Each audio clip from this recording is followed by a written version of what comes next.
You spent 2 years trying to blow up a mosque because you just didn't. You felt these were the enemy. Oh yeah, to blow it up. So you wanted to kill everyone in this.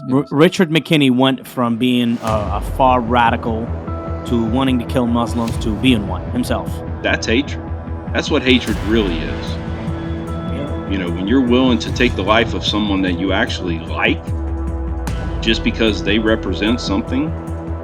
I said, wow, that right there says the people that were trying to kill me are not representative of what Islam really is. That's the thing, is in my heart, Richard McKinney was not an anti-Muslim hater. Richard McKinney was a victim of the system. I basically told her I'm a Muslim. Took Shahada, I'm a Muslim now.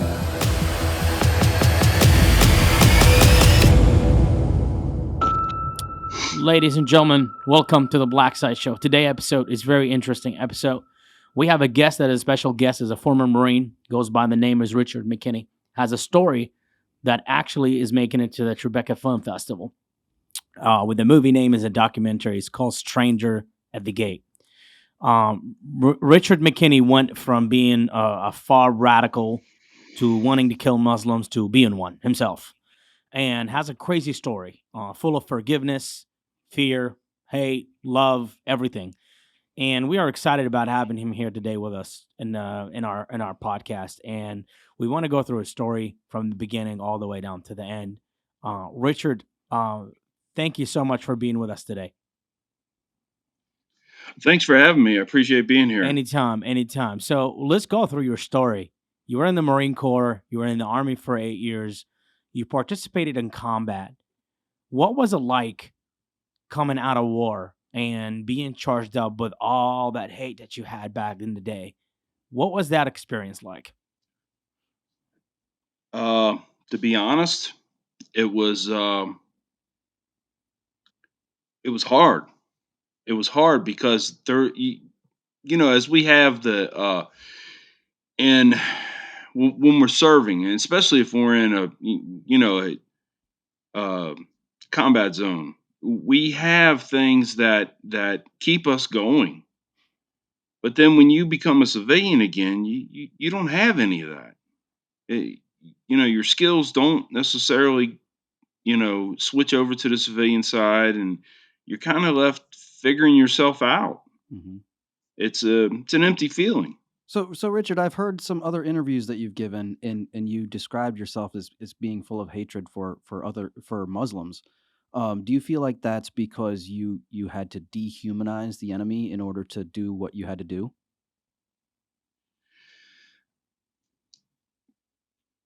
I would have to say yes. There's been a question that's been going around time and time again about, how do you how can you do that so many times and over and over and over again and be faced with that and life or death decision kind of stuff. And I say, I tell them, I says, that's why it kind of humors me when people talk about, they get mad at somebody and I'll kill them.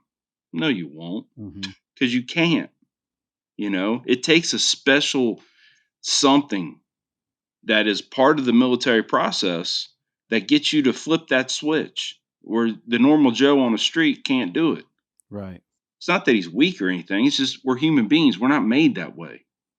Yeah. Now, I myself am a veteran, but I've never been in combat. I know Hamity has been in combat, and I won't ever pretend to know what you two have been through.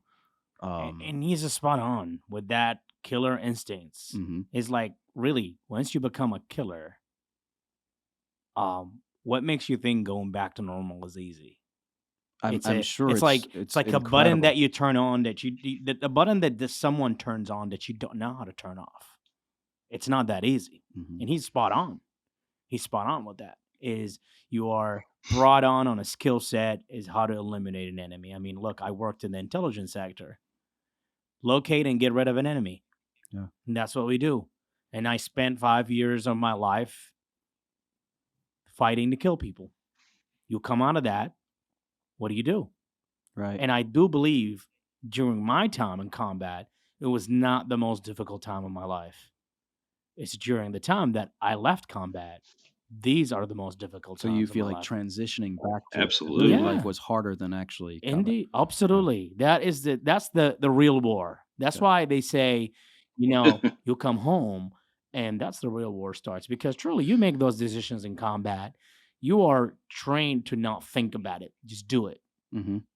But when you come home, you start thinking about what the decisions you made, were they the right decisions? Is Right. that really what you wanted to do, or that's what the system wanted you to do? So there's a big difference here, uh, Right.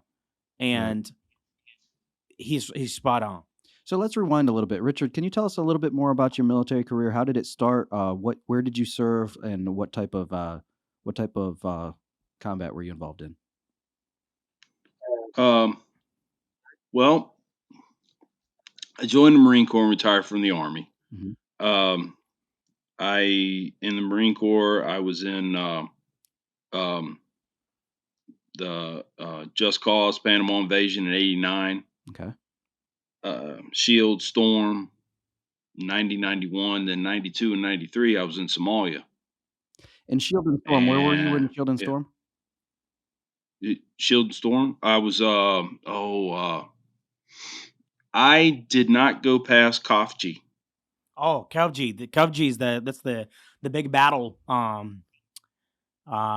between the Republican Guard and the U.S. military. So There that was was a big Iraq. Kevji. Yeah, that's actually Yeah, Saudi Arabia, the borders of Kuwait and Saudi Arabia, yeah. Okay. because the Iraqi military were not in Iraq, were occupied Kuwait. So they were fighting in the border of Kavji, which is like Saudi Arabia and Kuwait, pretty much. So you said you were engaged in that effort. What do you mean by you didn't go past? We were done at that point. They were just telling us to stay put, and we'll call you when we're ready for you. And well, it didn't last that long, so that was it. So you Because were just in place and in a defensive position at that point. Yeah, yeah. yeah, because the There Iraqi was military some got chased back units that to the did Iraqi move border. on, but we stayed Hmm. put. Okay. So what did you do after that? Uh, Somalia. Nice, So you were Somalia. in Somalia. In what time frame was that? Well, we were actually the Marines that landed in Somalia. Oh wow. Wow, it's a Yeah, crazy And event. what year was that? that was December 9th, 1992. Oh wow. Yeah, that's some I turned crazy. 25 the next day. Wow, damn, that gotta Happy be like that birthday. gotta be crazy experience going to Somalia during that time. Definitely not in a It was. welcoming situation. I was pretty interested in when I saw your story, Richard, and it's just like the transitions that you had. Now knowing like what your military career was like, all these battles and everything. So after coming home from all this, how did you really start like feeling like I remember you talking about being at the grocery store and you saw two women with burqa and you just try to hold yourself from not walking over to break their neck. How Hmm. did that like start inside of you? Was it because of where you were and the war that was making an impact on you, or did you have that just in general for all Muslims prior to your military service? Well, I mean, I had started to hate Muslims prior to 2002. Hmm. And it didn't have to do with 9/11. It didn't have to do with any of that stuff. It was just the fact that I guess it's that, they were the common enemy. They were the most popular people to hate at the time, you know? Um, So with similar to like a Cold War veteran hating Russians, you Yeah. you you visualized yeah, all Muslims as the enemy. yeah, yeah, exactly. And it started. I tell a story about I was in Bosnia in 2004, and we had an interpreter who was whose family was Muslim. She was a Muslim. She didn't practice. She was a European Muslim, and I don't mean to say that like it's a bad thing, but Yeah. y- they're not as dedicated as some of your Middle Eastern Yeah. Muslims True. are. Hmm. But my buddies, I remember one time would ask me, be like, "Hey, man, Mac, you like Sarah? We know you don't like Muslims, but you like Sarah." And I was like, "Yeah, I do. I really do.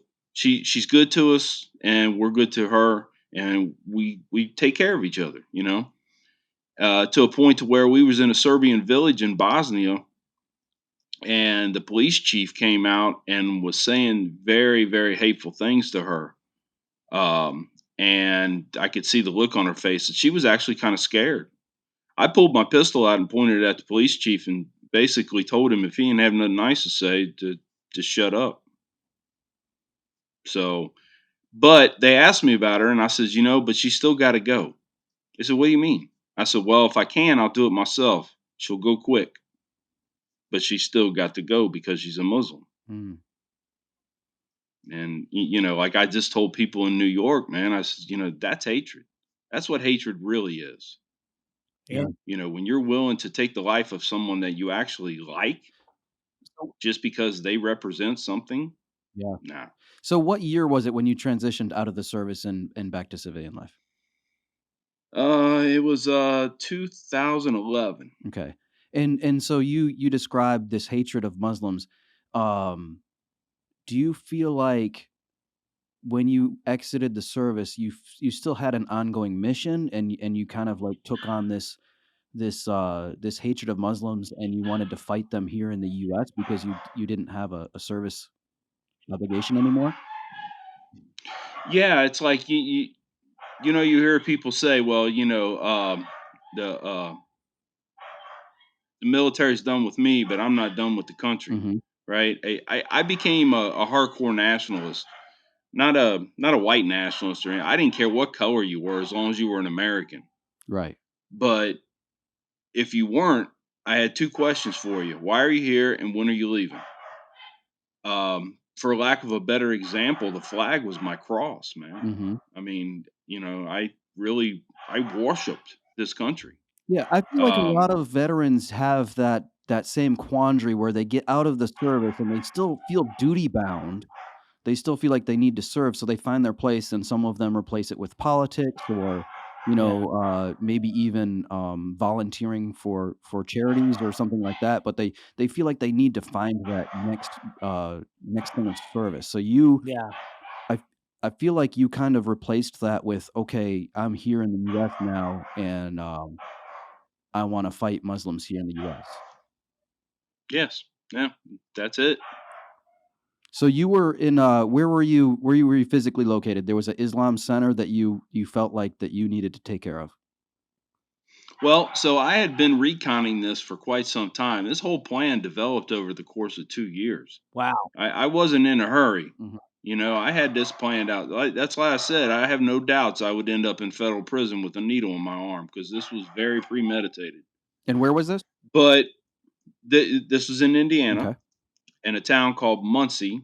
It's east central Indiana. College there is Ball State. That's what the only thing it's known for. Um, but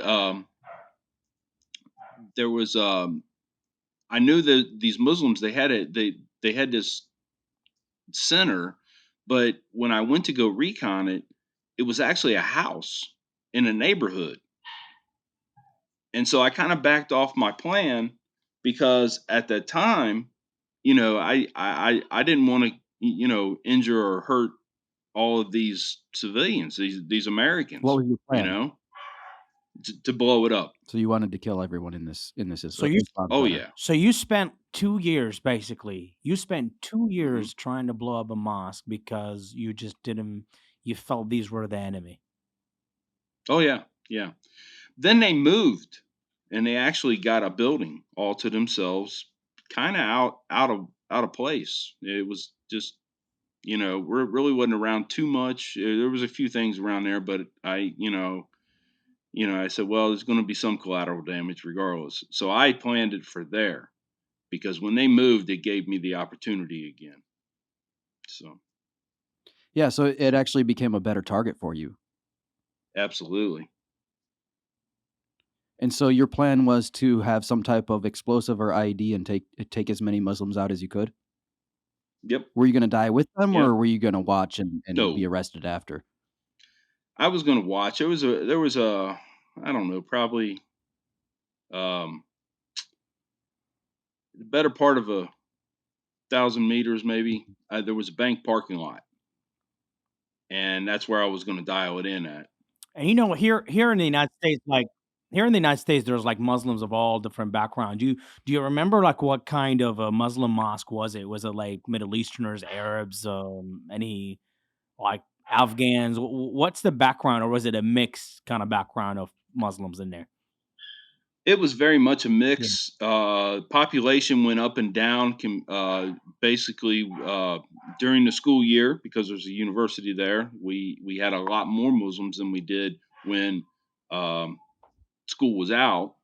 Um, but it was Afghani. There was a lot of Bangladeshi brothers. Mhm. Um, yeah, there really wasn't very many Arabs. I see. Yeah. So we're talking to Yeah. you, and you're not behind bars, so this attack never happened. What happened to so what happened to change your mind about this attack? So funny, it's kind of funny the way I explained it to people. I was very selfish with this whole thing. Nobody knew about it. Absolutely no one knew that I had this plan. Even, everybody knew I didn't like Muslims, but they didn't know how far that was really taking me. This Mhm. was a war within yourself. And one day oh Yeah. yeah, yeah. And I didn't share that with anybody. Yeah. But one day my daughter came home, real little girl, and she had told me about this boy who sat across from her in school. She was like in the first grade, I think. And his mom came to pick him up. Well, when she come to the door, my daughter was kind of taken aback because she was dressed from head to toe, and she didn't really understand why she was dressed like that. So she said, "Well, I'll just go home and ask Dad. He's been all over. He's seen people like that, I'm sure." Mhm. And when she told me, it was I blew up, man. It was my reaction. I said a lot of things I shouldn't have said around children, but um, my reaction was one that just showing the bigotry that I had, just physically making it visible, um, so that she actually looked at me with a very questioning look, So you went on this and kind of like anti-Muslim rant, and what was the oh response? yeah, She looked at you like she didn't even know you? yeah, exactly. And now see, this little girl, she's not biologically my daughter. I adopted her. Her dad is a foreign national, and he was deported. So it's Mhm. a long story. But anyway, so I've been the only one she's ever known as dad. I've been in her life since she was 4 years old. And sh when she looked at me like she did, it was like, oh my gosh, I'm losing her. Mm. She was my world, man. Well, she still is, Yeah. but yeah, but she's a teenager now, so she don't have no time for dad. Yeah. So But that was that your but wake-up call? That was when you're like, "Whoa, she what the was heck am I everything to doing?" me. Yeah, yeah. And it hit me. It says, wait a minute, I don't have a right to make her hate these people, and that's what I'm Mhm. doing by showing her this side of me.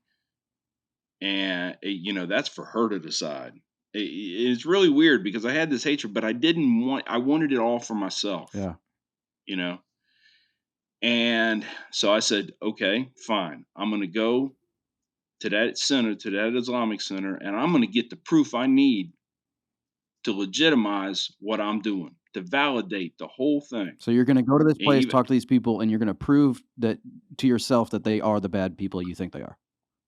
right, Yeah. right. And you believed in your heart that, like, regardless of what you saw, you were still gonna go to that mosque, find the evidence, and eventually find a way to blow them up.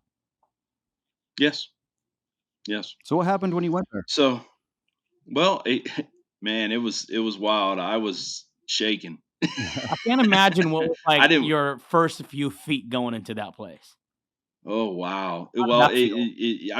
I've even made reference to, as crazy as it sounds. I actually believed that I was going to end up on Al Jazeera with a sword to my throat by the end of the night. So Because you That's thought really you're gonna what I be believed. captured.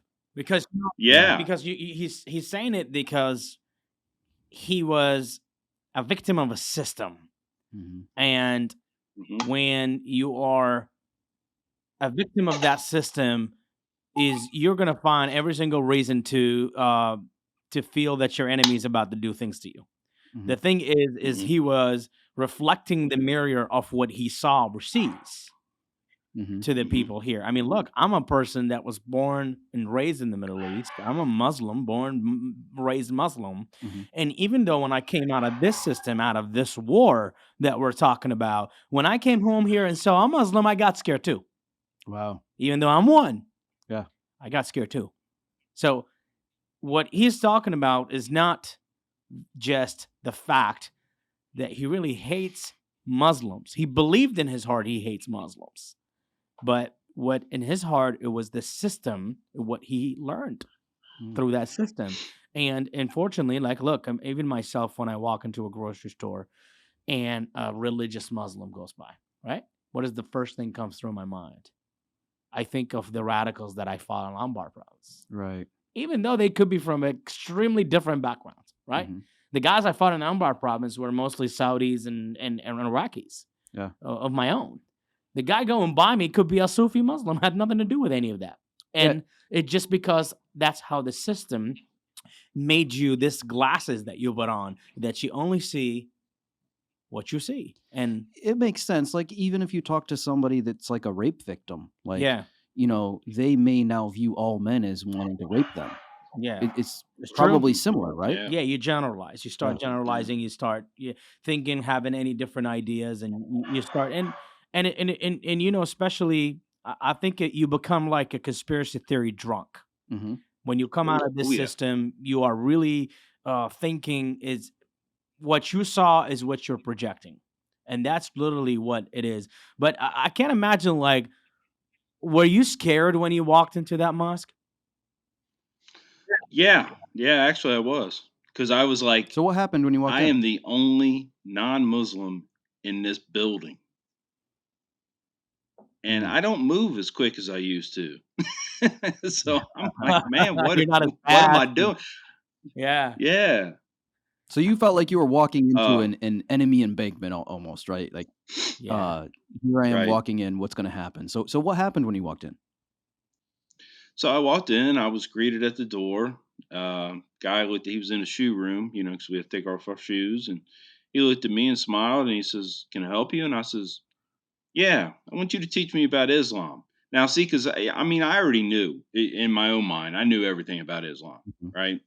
But I had to go in there not introducing myself as the mad bomber, but as somebody who was interested in learning. Mhm.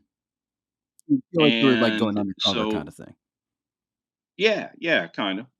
And he talked to me for a little bit, and they handed me a Quran, um, and had me set in the back of the prayer room because they were getting ready to have their Friday service, their Friday hutbah, and it sounded good. The message that the speaker gave, it was a good message. It was dead on. I kind of liked it, but I believe the only reason they said the things they said was because I was there. Right. So I left there. Somebody had stopped me and says, "You got a Quran, read it. Come back when you got questions." And I tell Muslims today, I says, "Man, that's the best advice you could ever give if somebody comes up to you, a non-Muslim comes up to you and they want to learn about Islam. Make yourself available, hand them a Quran." Mhm. Because that's the best way to learn, because we all know that, I mean, I'm a Fox News alumni. Right. Wow. you know, I mean, I heard everything bad there was to hear. So basically, when you But talk to that guy and he's talked back to mhm, you, gave you the Quran, at that moment, you still had that hate still going in your heart, or were you just kind of stop mhm. buffering and wondering at that point? Yeah, I no, I still had the hatred. I still didn't trust them. I still thought they were all, every Muslim's a terrorist and every terrorist is a Muslim, right? I still had that mindset.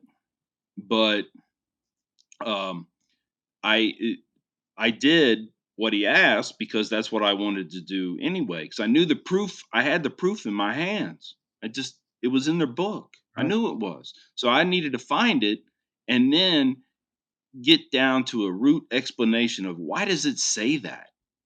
You Yeah, know, so if you can find the like, evidence in the Quran that proves that these people are evil, then you have an easier time doing what you wanted to do.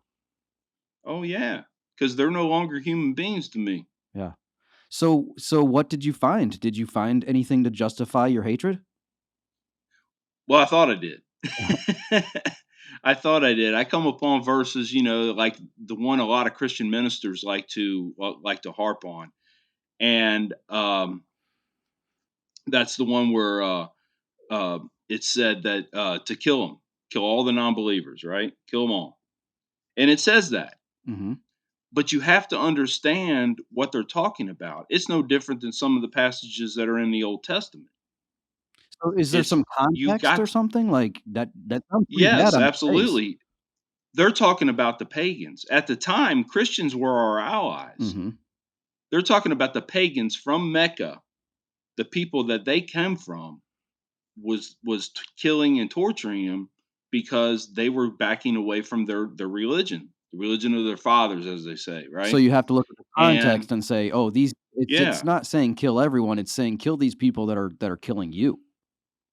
that's exactly right. And that's what it really meant. It was more like, okay, if this is what you're going to do, then you're going to get it right back.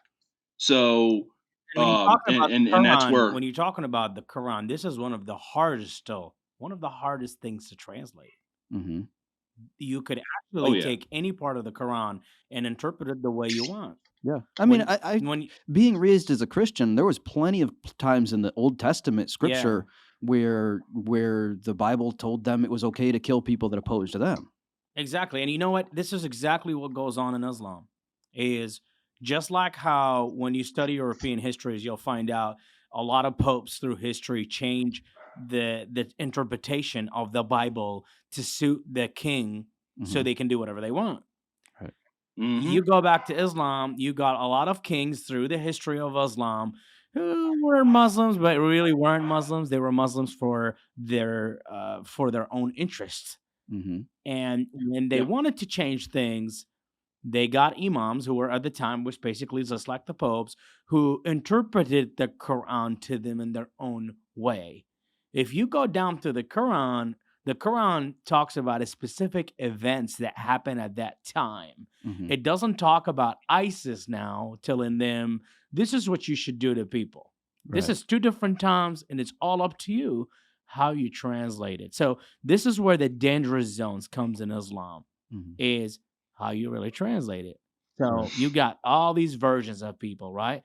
The most important thing is that you got to find a very unbiased person Right. to translate it for you, and eventually, this is like I'm talking about. These are some of when I interrogated radicals in Iraq.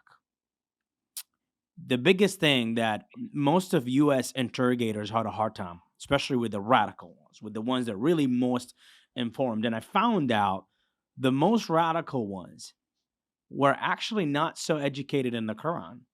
Were actually educated on the Hadith, which is Mm. old sayings from the Prophet.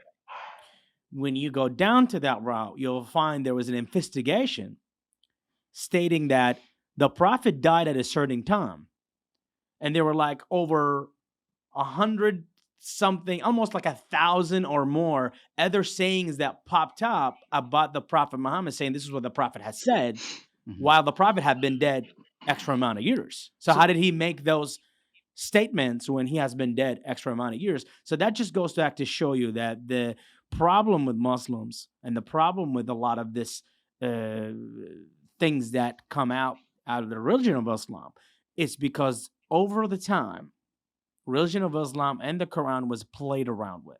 It was changed hmm to serve someone else's interest, and unfortunately got interpreted in the wrong way.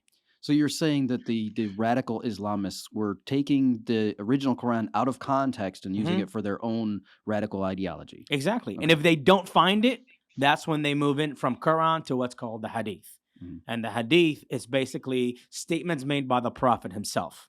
So it's not actual scripture. It's No. it's a it's an And no, interpretation of and scripture, then yeah. when I actually came back and I re-talked with some of them, and when someone like myself sat with them and it was a little bit more informed than a Caucasian person who had no, history in it, and asked them about, well, that's not what God said. God said don't kill. God said here don't. They had their own little versions of it. So you're And saying that most in your experience, radicalized Islamists are very ignorant. Exactly. Yeah. I mean, the way I look at them, they are nothing different than the white supremacist or radical Christian. Hmm. It's just they all, when you look at all these three things, they all share the same exact behavior. Right. They all share the same thing. They Yeah. like to look at one side of thing and not look on the other. Right. And when you start to actually get them to look at the other side, they kind of feel very defensive. So, Richard, in your experience with this Islam Center, so you were reading the Quran. Were you going back to them with questions, and what did you find? Oh yeah, I was back. Well, I make the joke. It wasn't during Ramadan, so I was actually there more often than some of the Muslims were. Mm. But so You were not there so for the eh, meal. no, I was not. Although I did partake in some, yes. But so yeah, I went back. We had discussions, and they were more than happy to sit down with me and talk. And we had really, and I maintained myself. I'm on a mission. Mhm. I maintained myself. I maintained my cover. Everything was good. And they would explain it. And like there's another passage in the second chapter that gives men permission to hit their wives. You know, and that was one that came up, right? Yeah. Mm. That's not really what it says. So, Yes, that is the way it is printed out. Yeah. Yes, but that's really not what they're saying. They're not saying you can beat your wife.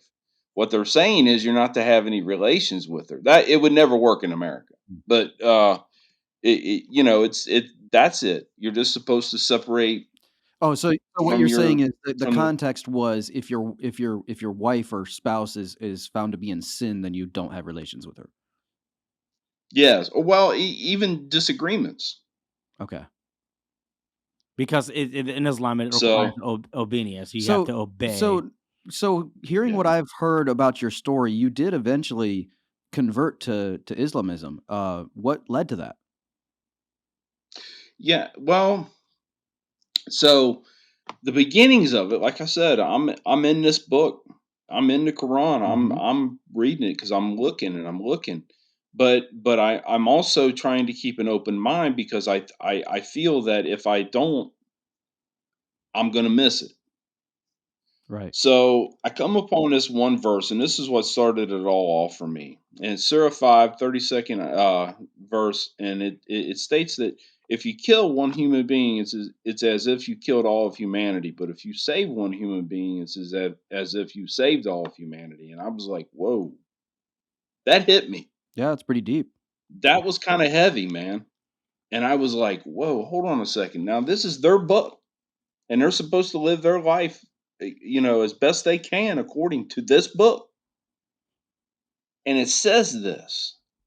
So, me not being a super intelligent person, but a little bit smart, I said, wow, that right there says the people that were trying to kill me are not representative of what Islam really is. Mm.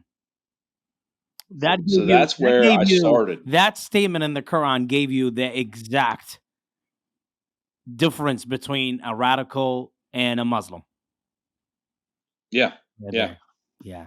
Yeah. Wow. And there's so much ignorance in Islam. I mean education ignorance. There's like Yeah. because of what you were saying. Um I had a friend who was an interrogator, and he told me that he was questioning this one guy that they had got in was a potential suicide bomber or whatever. I don't know, something like that. But anyway, so he didn't know, but the interpreter was actually a convert himself, Wow. white guy just like me, but he had married a Muslim woman and converted to Islam.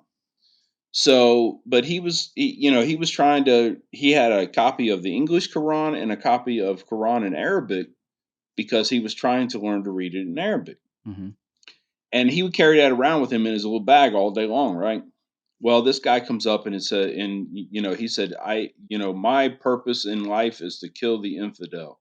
It says so in the Quran. So the interrogator was like, okay, So he goes over to his bag picks out the Arabic Quran and slides it over to him. He said, if you can show me in that book where it says that, I'll let you go. Oh, wow. And the guy he said the guy hung his head and just said, I can't read. That's what the imam told me. Oh my So he God. was basically So there you go, Yeah. man. he was brainwashed by a radical Yeah. He imam. was I mean, brainwashed by that's, someone who pretend to know how to interpret the Quran, Mhm. and that's where most yeah. people fall for it. Because don't Yeah. the radical Islamists, don't they pursue people like orphans and people that maybe even a little bit mentally unstable and things like that because they're easy targets? Not necessary. They No? could actually approach people who are extremely smart. But they just brainwash them. They Mhm. brainwash them because they don't specialize in the Quran interpretation. Wow. That's the thing, man. This is actually the Quran interpretation is an art. So Is a the American Christian equivalent of that would be Yeah. somebody that blindly believes their pastor without even reading the scripture for themselves. Exactly. Yeah. But you think about it, is the interpretation of the Quran is some sort of a science. It's a sort of a Yeah. science. It's sort of an art.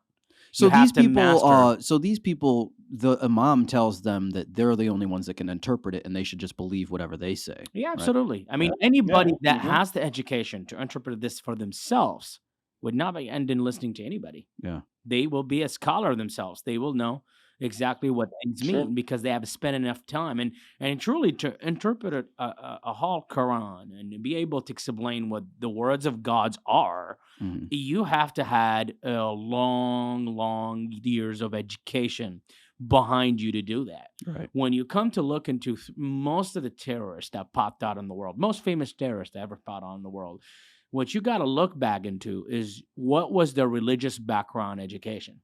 Mhm. Did they ever occupy did they ever have the occupation of an imam? Did they ever spend extra amount of years studying the Quran? They might be a Quran readers. Maybe they have read the Quran over 6 times in 1 year, but they did not spend the time in education. So when you're looking through most famous terrorists in the world, Osama bin Laden, Abu Bakr al-Baghdadi, right?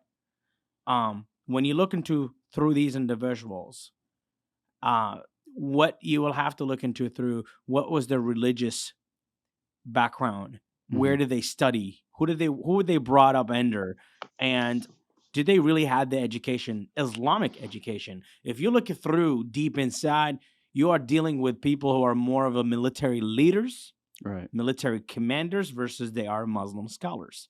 Okay. So that's how things get mixed with terrorists. When you go down back deeper and deeper, there are ones that had the education, but again, the thing that got them is they were mentally disturbed Right. prior to becoming a scholar, and Okay. that's where a lot of violence were promoted. A lot of issues is Mhm. you look back to the main problem that always it's almost 1+1 is 2. Yeah.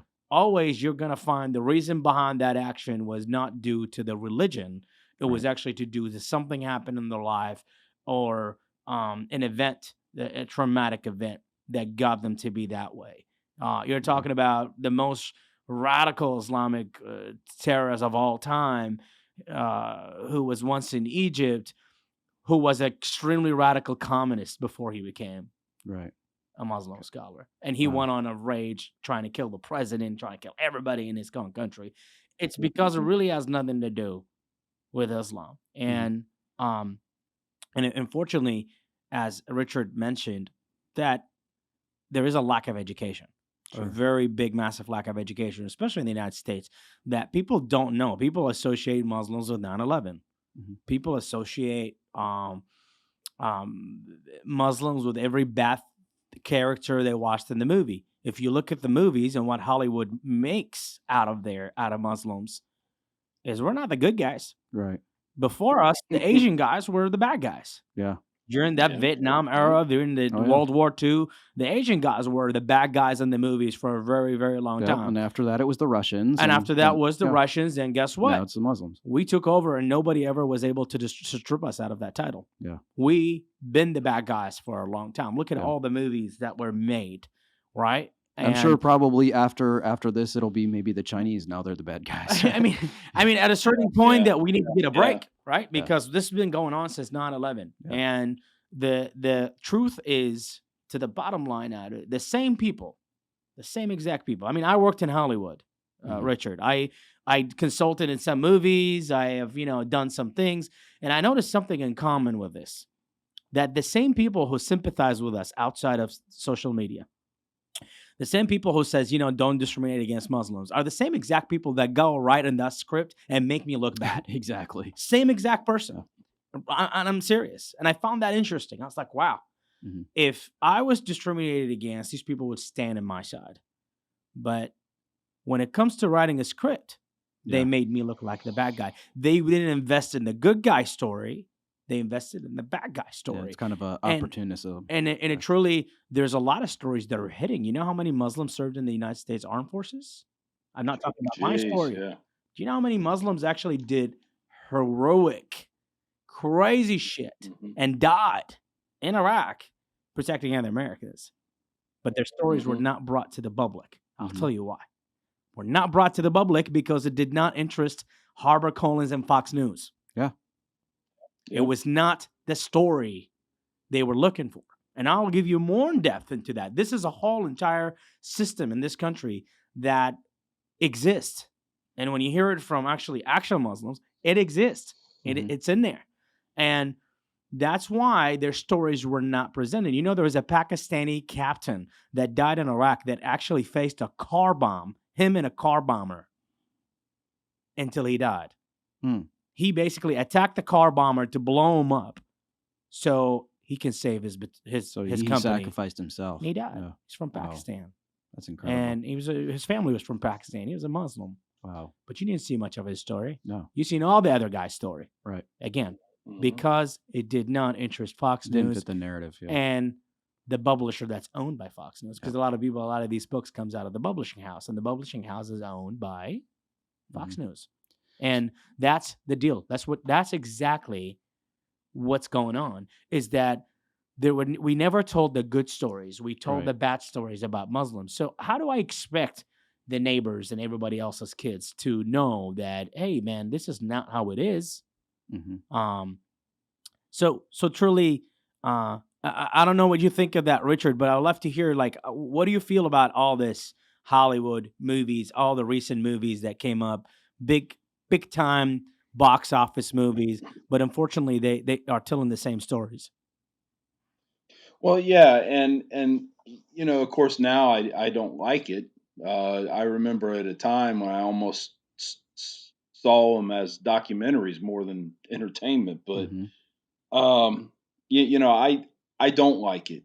But and this gets me back to my prime. My prime interest is getting people out there to make those changes, because I had a brother that came to me one time at the mosque, and he said, it's been a long time since 9/11, and he says, we have proven that we're not all bad people. Why do Americans still hate us? And I looked at him and I said, you're not going to like the answer. He said, what is it? I said, it's your fault.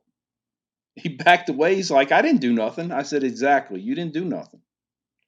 But it takes things like, like what we're doing here today. It takes these things that, over time, and it does make a difference. Right. And so it's just a matter of getting people to act. A lot of Muslims in America, they do not want to be in the limelight. They just want to do what they got to do, keep their head down, and then go home. And that's it. That's true. Richard, They don't want anybody to I notice them. definitely want to talk about how modern day Islamists are combating the radicals, but I want to rewind a little bit and talk about what was it that led you to actually want to convert to Islam? What was it? So, like I said, getting back to the Quran's the whole thing. Mhm. And so when I was, I kept reading, I kept reading certain things, and about how, what was the one? Oh yeah, how God had made us all into different nations and tribes so that we may learn from one another and not despise each other. Mhm. Think about that though. With the world in the current shape that it is, if we as a global community not everybody has to be a Muslim. I'm not trying to say that. But what I'm trying to say is if everybody would live with that in mind, we would have made COVID look like a head cold. Seriously. Wow. You know? We wouldn't have $5-6 a gallon gas. It wouldn't happen because we're all working together for the same goal, not for what we can put in our pocket. Mhm. And so I read that, and then what finally sealed the deal was one of the final chapters of the Quran. It's called Al Kafirun, the kafir, the non-believer. The Okay, infidels. Yeah. yeah. And what it basically says, it's very short, but what it basically says is, I do not believe the way you believe. You do not believe the way I believe. I will never believe the way you believe, and you will never believe the way I believe. I go my way, you go yours. That's coexistence, man. Mm. That Exactly. is primary at the prime. That is Yep. And coexistence. it's exactly that. And I La was like, abudu, la ta'budu, wa yeah. la abudu. Yep. It says Yeah. exactly what it is. Wow. Yeah. So what's the And that context was of that? it. What is it trying to say? You're never gonna believe the way that I believe, but we should still coexist. Is that what it's saying? Exactly. It's Yeah. coexistence. Yeah. It says it's clear. And when you really translate the Quran properly, Mhm. it's very clear. It's a Yeah. very direct statement. It's all Mhm. up to you. So when someone orders you to kill a fellow Muslim because he doesn't believe in what you believe, I mean, you've seen most of the people that ISIS kill over there are Muslims. Mhm. When someone Mhm. tells you, hey, you need to go ahead and behead this guy, what you need to do is back to this statement that he Yeah. just mentioned. It makes it very clear that we coexist. We don't have to kill anybody. If you kill someone, you kill the whole entire humanity. Yeah. It's very clear, right? So it just goes to show you that radicals and terrorists and bad people are acting based on psychological motive, not on a religious motive. Yeah. But there's a lot of people out there that says, "Oh, it's religion. It's exactly what it does," and because they are focusing on parts of the Quran that not talking about this current time, it's talking about different time, and it's all about how you translate it. Yeah. So truly, it's a clear. I mean, to you right now, you're Yeah. not a Muslim. You heard that statement, right? You're like, oh, did you know that statement ever existed in the Quran? No. It sounds pretty decent statement, No, doesn't yeah, it? it does. And that's the problem, man. Yeah. The problem is, there's a lot of hate promoters out there, and I Oh, yeah. experienced this when I came to the United States. Absolutely. Because in my story, these individuals could not disrespect me because I was more patriotic than they did. I served. I went to the Mhm. front line. I fought the bad Mhm. guys. They didn't. They were here in their basement on a radio show and whatever, and they were talking about Muslims and about taqiyya, and they said, some Muslims are actually been told to lie. And believe it or not, I got attacked. Yeah. I mean, look at my, service of years, the CIA director pricing you and everybody, all the intelligent community telling you like, hey, this is what this guy did. And some people said, oh, what if it's Takir? What if he is actually pretending to be on our side? Look how fucked up these people are. Yeah. And Mhm. they had no idea where I was facing, right? They Yeah. had no idea how many people I lost down the line, how many Muslims I I mean, actually lost. you had to fight for the against your own family, right? For the fact, yeah. I Yeah. probably have shot up cousins of mine, and they Wow. shot at me. And the truth is, these individuals have no idea. They're ignorant. But what they do is they fool the rest of society. They fool the rest of the American society, Mhm. telling them this is how Muslims are. And then you go to ask them, hey, man, have you been in the Middle East? No. Have you Right. ever served? No. Where are you getting your information? Oh, my friend so-and-so. All right, I'm an intelligent operative. I'm going to pull the background check of your friend. I pull his friend, and I find his friend to be full of shit. Yeah.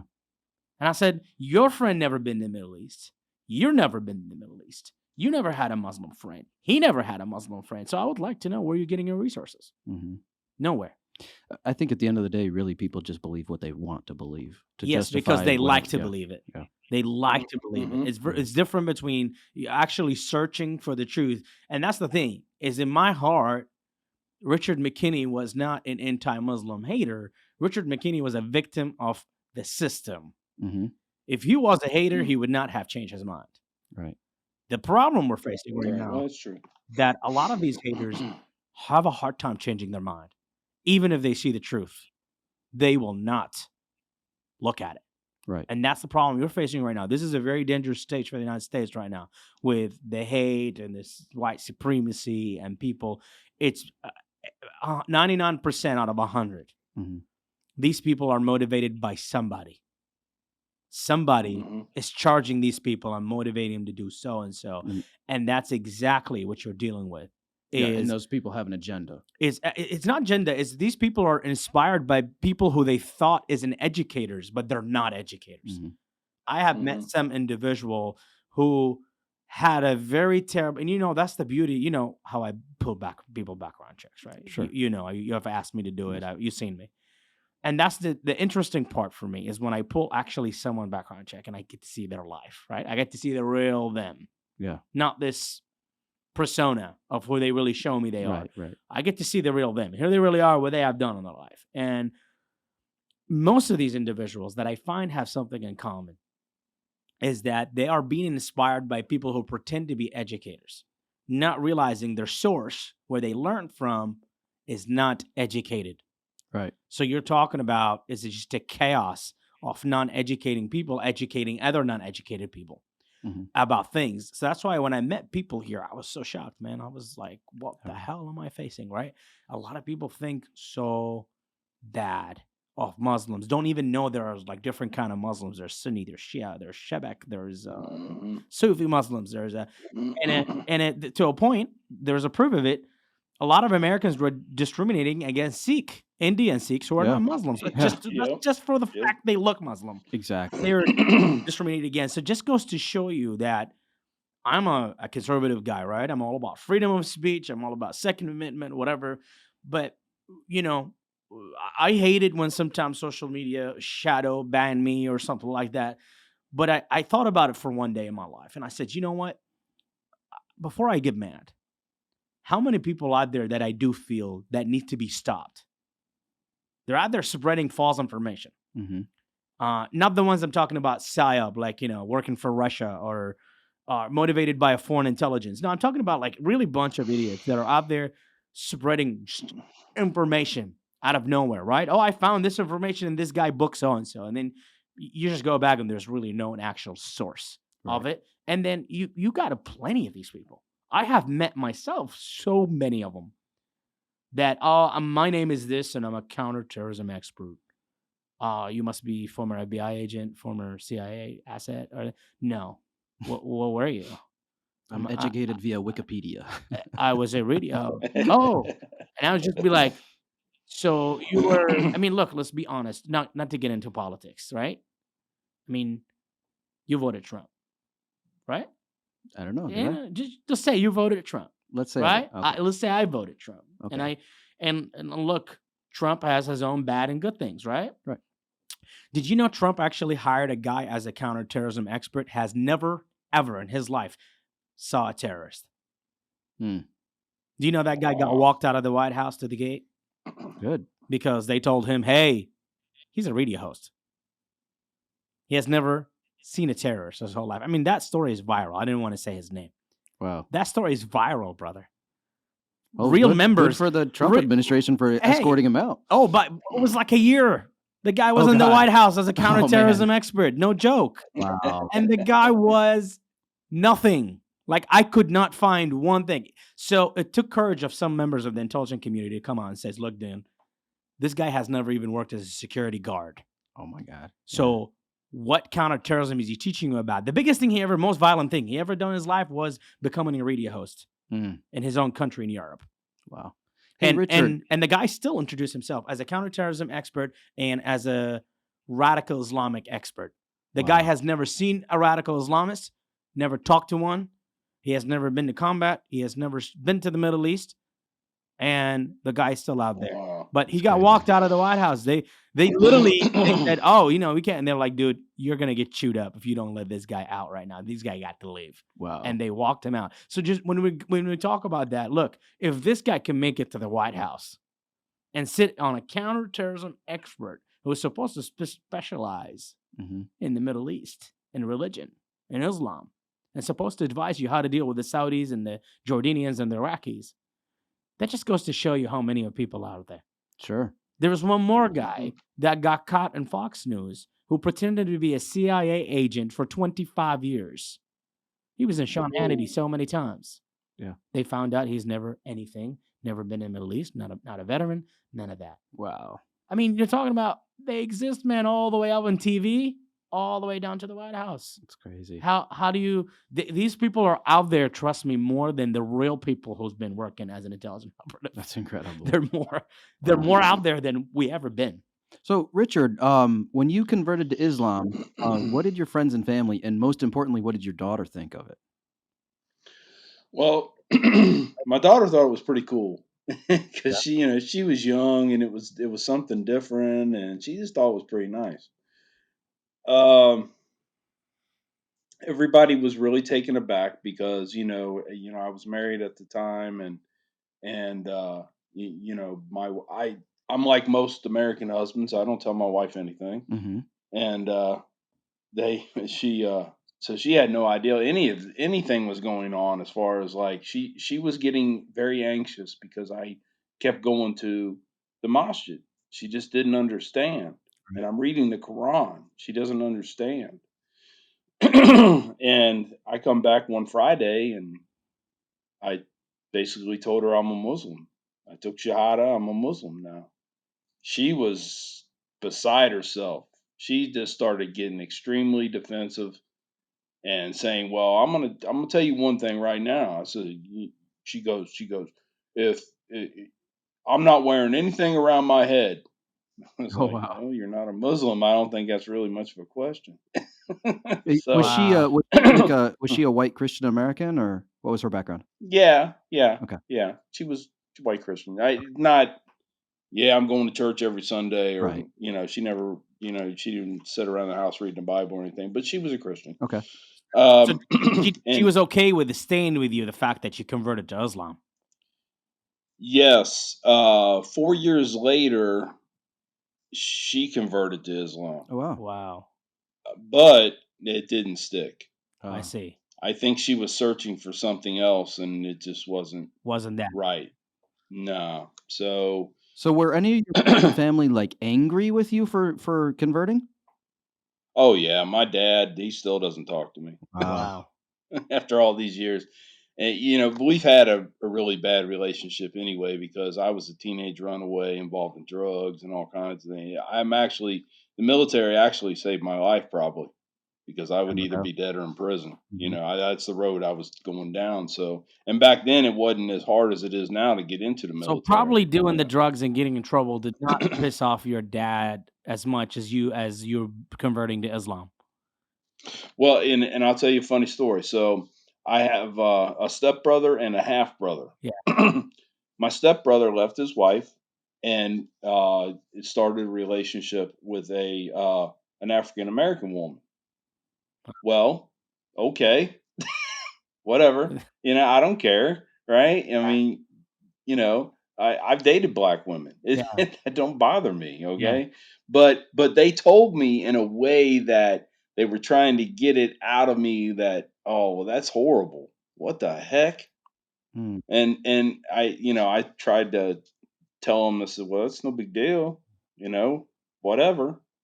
And then a few years later, they told me, they said, well, we just wanted to tell you, since you're coming home for a visit, we wanted to tell you that your brother just came out of the closet. This is my half brother, and he told us that he was gay. And I was real silent on the phone because I was trying to work Wow. this through my mind, and I Mhm. was like, "You didn't know?" Wow. I thought I thought it was a family secret. We just don't talk about it, I right? didn't know. So So, you knew, but they didn't know. but Oh yeah, but a lot of people knew. so Yeah. who do you think your dad is more mad of? Is it the one that had dated a black woman, or the one that turned gay, or the one that actually converted to Islam? Um, well, it would definitely be me, Oh, because my dad's mindset is a lot different. My dad and my stepmother, they're very money oriented, and both my stepbrother and my half brother, they both make six figures, very successful, and then you got me with a social work degree that, could probably qualify for food stamps.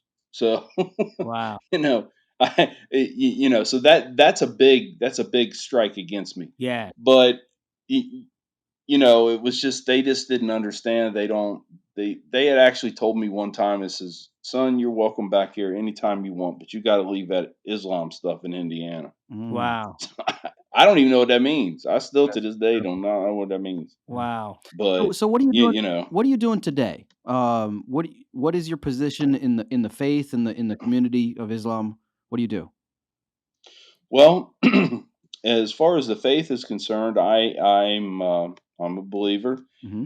I try to go around whenever I can get the opportunity to talk to people, and it's not to try to make more Muslims, I guess. Hmm. Although I have been told I am responsible for a lot of people converting, Okay. Yeah. but but that was never my plan. That was never what I intended to do. I still don't intend to do that. I think that's wrong, but I want to take away the misconceptions. Every chance I get, I'll travel somewhere, I'll do whatever. But my whole thing is, matter of fact, my first lecture that I started giving, I titled it "From Hatred to Understanding," Okay. simply because that's exactly what it was, you know. My journey involved Islam. Somebody else's journey might involve African Americans, might involve the Asians, might, what I'm saying? But the same concepts apply. We hate these people because we don't understand them. So, would you consider yourself like a Muslim evangelist, or would you Wow, just I've never heard that. I never heard it put that way. kind of like a missionary, like spreading the truth? Well, yeah, I guess so. Hmm. In a way, Islam has different terms for it. We call it dawah. It's just where you go out and you explain Islam Okay. so that people can understand it. So Richard, Uh, how does the Muslims that in Indiana and specifically or where you live, how do they pursue you knowing that you are somebody that you used to hate Muslims? Like how do they well, in the yeah, community, how do they pursue you? uh, I have. I mean, I'm on Facebook. I have information on there, email address. Of course, I don't give out my telephone number right off the bat. But I mean, I've been all over the country. I've spoken at the JFK Library in Boston. I've been to a couple conventions in Houston, Chicago. I mean, California. I've been everywhere. No, I Uh, think what Hamity meant was how do they perceive you? What do they think of you as all a perceive convert? me. Yeah, versus someone that's been Islam their whole life. Um, at first, they're very confused. Um, they don't they don't really understand it. Now we're talking about Muslims, right? Yeah. Yeah, so how Yeah. what is their opinion Okay. of you when Okay. they meet you? Yeah. Are they reserved? Do they not like you? You know. Oh gosh, no. I have been taken in by some of the biggest communities, Yeah. and just, yeah, I mean, where and it has a lot to do with the the traditions of Yeah. where they're from, their ethnic traditions. But you know, bring their kids up to me and say, "Now this is your uncle. You need to listen to your uncle." Mm. I mean, so they've been very open armed. Oh my gosh, I have been.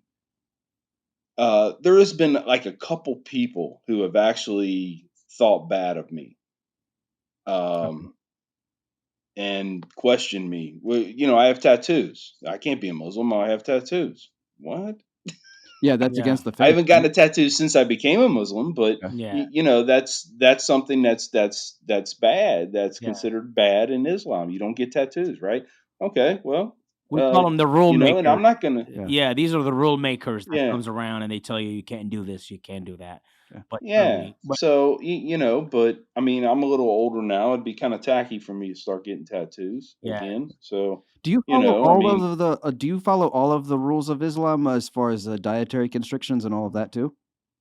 oh yeah, yeah. I mean, that wasn't so hard really because like I was a big bacon sausage eater. yeah, Big. I didn't care about pork chops, but bacon and sausage was my jam. Mhm. But I fell in love with turkey bacon. There you It's go. all good, you what I know? have at home. Uh Yeah, yeah, yeah. yeah, So yeah, I mean, for the longest time, I nobody had ever told me about gelatin. Um, yeah, gelatin. Oh, and it yeah, has a pork I didn't product? know about it. Oh, wow. Uh, Yeah. So I got a mouthful of gummy bears one day, Oh, man. They see it. and his brother comes up to me and says, "Brother, what are you doing?" I said, "Eating some gummy bears." "Oh, brother, we can't eat gummy bears, man. We have special gummy bears you have to order, but yeah, we can't eat gummy bears out of the store, man." Oh, I was wow. like, "Why not?" They said, "Well, it's gelatin, man." I said, So "Yeah, gelatin. wow. What about it?" So how They devote explained it all to me. how devout are you? Do you attend the mosque regularly? And do you do all of the prayers and all of that? I do pray 5 times a day, Okay. at least. I do set throughout the day sometimes and uh, go through my prayer beads. Mhm. I do read every day. Um, and the mosque, that's the only one that becomes kind of hard sometimes because I do have a job, but my job is helping people. So I in my own mind, I kind of say, that it's okay that I don't go to Friday service this week because I'm helping somebody, Sure. Yeah. you know, and that's what it's all about anyway. Yeah. So yeah, I do miss some Fridays here and there, but I try to make it as much as possible. How does Yeah. Americans in general, I mean, before we close this up, how do Americans in general, your neighbors, people that knew you prior, knew the former Richard McKinney that hated Muslims, how do they pursue you now? Pursue me or perceive me? Like how Perceive, do they perceive. How do perceive they you? think Yeah. of you?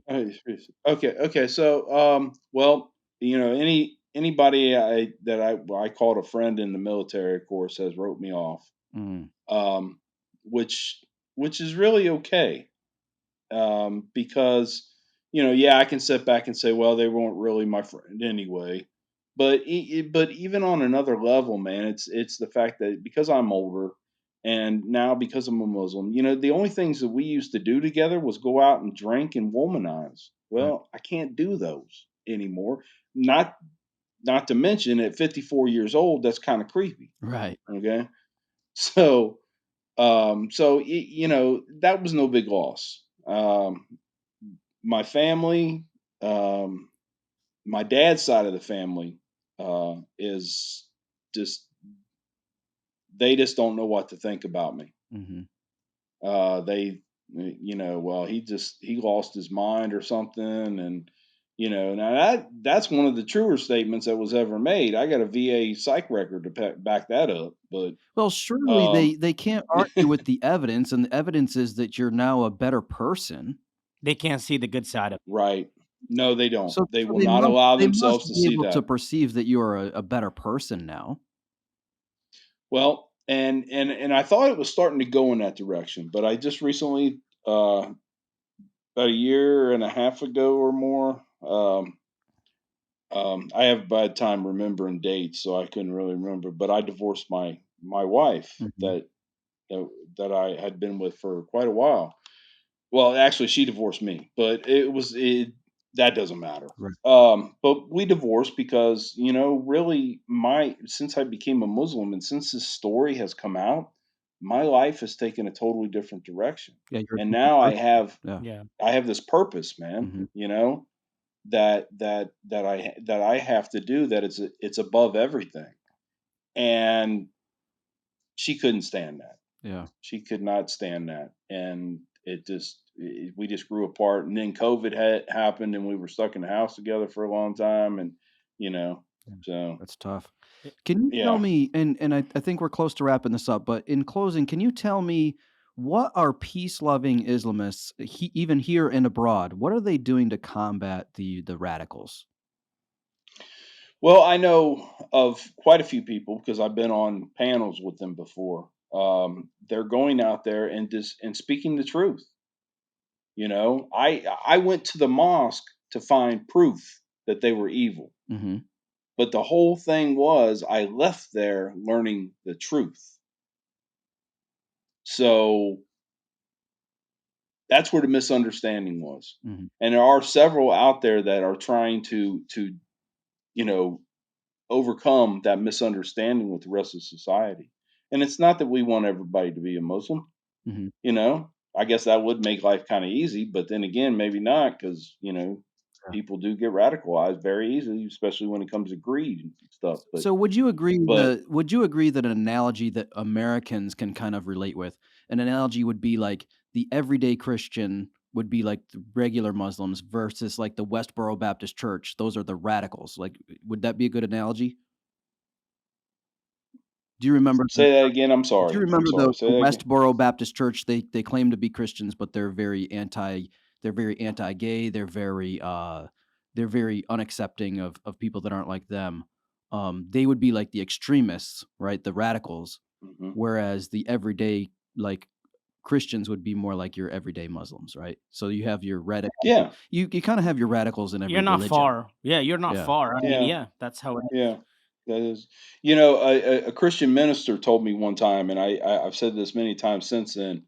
But he told me, he says, fundamentalism is just trash. He said it's where you take the fun out of religion and you make it mental. And I was like, oh wow, can I use that? And he said, go right ahead. I said, okay, because Wow. that's beautiful, man. I mean that really is it because we see fundamentalism everywhere, It's you true. know, and So, so I think that's kind of funny because I was actually raised by a Christian pastor, who identified as a fundamental Christian. oh wow, Yeah. wow, Interesting. Yeah, right. Yeah.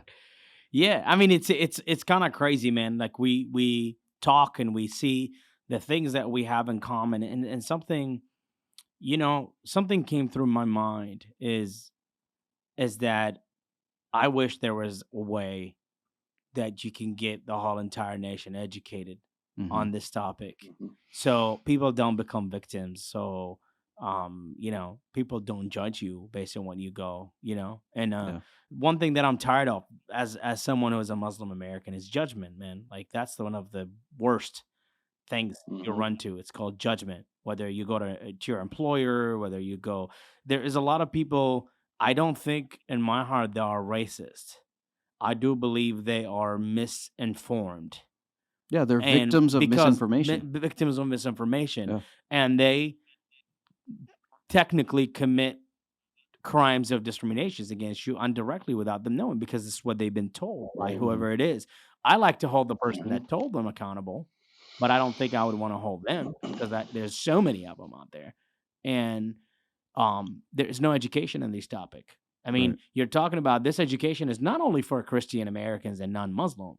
This actually education for Muslims themselves who lack this mhm, information that end up being radicals, end up being bad guys because they lack mhm, the same exact information. So you're talking about this is not just for people who are not Muslims. This is actually for Muslims themselves who are not so informed. When you look at through the recruitment of ISIS in the recent fights in the recent few years, ISIS recruited a lot of people between the ages 17 and 21 years old. Mhm. This is mhm. we do these statistics in counterterrorism world. Yeah. And why? Because you know why? 17-year-old to 21-year-old are not out there. They're They're not very they vulnerable and they're yeah, very impressionable. it They will is. believe Because there's a lot of yeah. hormones involved, and then Mhm. they're not they don't have the background and the expertise to go real back. That's why you saw the recruitment was had a different motive. Mhm. uh Crazy stories. I researched and I did studies on like Jake Belade, who was an Australian kid, 15, 14 years old, shows up in Syria and then blow himself up on an Iraqi checkpoint in Ramadi in Iraq. This Wow. guy Oh didn't wow. know thing about Islam, brother. He was a young white kid with blue eyes. All right. He was brainwashed by someone who pretended to be a Muslim imam. He wasn't. Mhm. The guy wasn't a Muslim imam, and they brought him up. And when you went back to the real reasons into why Jake Bellotti actually wanted to kill people. I mean, actually, Jake blew himself up on other Muslims in Iraq. Wow. Yeah, he wasn't attacking Christians. He was attacking Muslims Wow. and killed them. But the fact is, the kid had a lot of issues in his own country. He hated Australia. They bullied him there in school. He didn't like the people that were around him. He had a lot of family dysfunctions, and decided that he was going to go join these guys to fight the bad people that ruined his life. That's incredible. The only difference they told him is, look, man, we are going to send you to Australia later on. But right now, we need you to get in this car, blow yourself up on this checkpoint. He believed the people that ruined his life were the soldiers that were at that checkpoint, who were actually Iraqi military, or actually Muslims too. So it just goes to show you that age is a big target. A lot of these a lot of these fighters are between the age of 17 to 21. So when you come to accuse Muslims of having the same ideology, you pretty much are not educated. You don't know where these ideologies come from and what's the background. But I think, in my opinion, the majority of Muslims are peaceful people, and they just everyday people. But Richard brought a great point. There's a lot of them, they walk around with their head down. They try to stay low profile. Yeah. Because they're afraid society is going to judge them. And that is wrong. And I agree with him. Yeah. Is that they need to educate. They need to put their heads down and says, you know what? I got nothing to do with this. And that actually has better than you not keeping your head down, because you keeping your head down, people are going to think you actually agree. You agree with what's happening in the world. You agree with these individuals do. And I don't want to be associated with them. You know what I mean? Like the talking about the government of Iran, they do such and so and so. I don't agree with it. I don't believe that's part of Islam. I believe that's all politics. I believe it's all about political power. Has nothing to do with the religion of Islam. But just because the guy is dressed that way doesn't mean he is forcing these laws. Right. And you find it in every religion, man. I think, except that the Muslim terrorists are very famous compared to the other terrorists. Sure. Very famous. They're in movies. They're in TV. You got like Osama bin Laden. You got movies. There's that's how it is. And unfortunately, it's going to take a long fight before we really get there. Yeah. And before we close this show, Richard, thank you so much for coming. This was my pleasure. A wonderful segment we have here, and I hope people can learn something from this. Micah, do you have anything to say? Yeah, Richard, can you, in summary, can you tell us like what your current life mission is, what you're trying to do right now, and then also tell our listeners how to connect with you if they want to learn more about you? Sure. My current life mission, like I said before, is trying to get rid of the misunderstanding. I call them the isms. If there's a ISM after the word, it's probably not a good word. Okay. So we need to work on that. Absolutely. Yes, and there's been some talk just this last week, because I was in New York with the premiere of my show, the latest film, and what's the name of that? It's Stranger at the Gate. That's the latest one. And is that on Amazon? Where can we find that? Well, see, that's just it. I can't even myself find a preview for it anymore, because the New Yorker has it, and they're doing all the publicity because they're trying to get us to win an Oscar. Oh, okay. So it So debuted in some kind of film festival, right? Yes. Okay. Yes. So it hasn't been streamed yes. on any kind of service yet? Not yet. It's a big deal to be on that festival, by the way. Yeah. Okay, so hopefully it's picked up soon. So people need to keep an eye out for those. Yeah. For that Stranger title. at the Gate. Stranger at the Gate. Watch. Okay. I only watched the preview on it. Yeah. And I'm sure if people follow you on social media, that you will make an announcement once it does get streamed, right? Oh yeah, absolutely. So where can people find you? My email address is RAMCKINNEY 1081 at yahoo.com. Okay. And Facebook, just Richard McKinney. Perfect. Awesome. Do you have any Instagram or any other social media? He does. I do, but there's not really anything on there. I'm trying to beef that up, but those addresses are also on my Facebook page. So. Okay, great. Awesome. So the best thing to do is Yeah. follow Richard McKinney on Facebook. Yeah. Yes. Perfect. Awesome. Well, ladies and gentlemen, again, thank you for being here with us on the Black Side Show until we see you guys again.